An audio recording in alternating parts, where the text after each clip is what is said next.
صوبې دویم لوی ښار مردان زړه ګجوخان بازار کې یو اړخ ته د ضلعې د معاشي ترقۍ سبب جوړ شوی دی، نو بل اړخ ته د ګجوخان بازار د مردان په سیاست کې هم ډېر مهم کردار لوبوي. د صدارت او د جنرال سیکرټري ټاکنې تېره ورځ سرته ورسېدې چې پکې د کال 2019 او د کال 2020 لپاره د دکاندارانو ووټونه واچول. ټاکلې شوي صدر ارشد خان کشمیري خبریالو سره د خبرو په مهال وویل چې دکاندارانو د خدمت لپاره هر وخت په میدان کې ولاړ یم.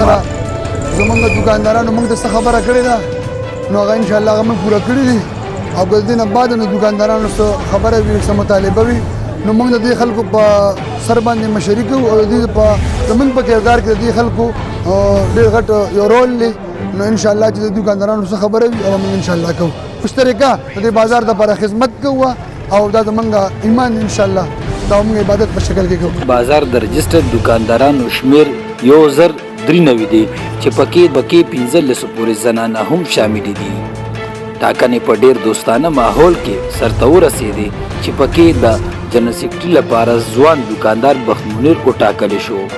نوی جنرال سیکرټري بخت منیر خپل سوچ دا رنګ څرګند کړ. دکاندار یم د دکاندار په حیثیت باندې راپاڅېدلی یم او انشاءالله دکاندار به ما سره مرسته هم کوي او ما سره به دکاندار انشاءالله ودرېږي. انشاءالله چې څومره تبدیلي م راوسته دا به زما د ګجوخان دکانداران او ما سره به انشاءالله چې کوم کاروباري بزنس خلک ما سره انشاءالله دې کې مرسته کوي او دوی به موږ سره ولاړ دي. دکاندارانو د مسلو د حل لپاره ټاکنې ډېر مهم کردار لوبوي، ځکه چې د دوی مسلې هم په دې طریقه باندې د حل کېدو قابل شي.